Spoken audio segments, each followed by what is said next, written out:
I don't think I have to convince you that data-driven decision-making is the way to keep your process and costs in control. What I think is more important to talk about is what makes data-driven decision-making so tough to maintain.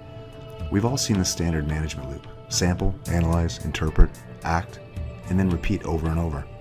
If your goal or outcome is to optimize a process, then you have to know what the lead control variables are that impact the result you're after. You've got to know what are the key performance indicators that matter. So, the sample step needs to know what to sample, how to sample it so that it's representative, and how often do you need to collect that sample.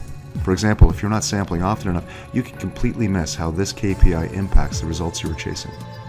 What's important in the analysis step is to ensure accuracy, repeatability, and appropriateness of the test. It doesn't make sense to throw $1,000 in analysis at a $100 problem. When you're looking to optimize a process, there are typically dozens of KPIs that come into play.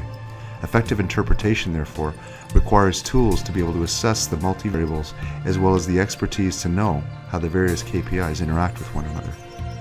Following the interpretation step, it's all about timely corrective action, making the adjustments necessary to balance cost and performance. The accuracy and execution of this corrective action needs to be recorded as well, since its effectiveness becomes a critical piece of data next time the management loop repeats. Diligently following these steps day after day is tough. It requires robust systems, specialized expertise, and focused execution. Where most plants have these systems well established for their core processes, it's the non-core processes that indirectly impact both profitability and productivity that facilities just don't have the time or resources necessary to manage and optimize on their own.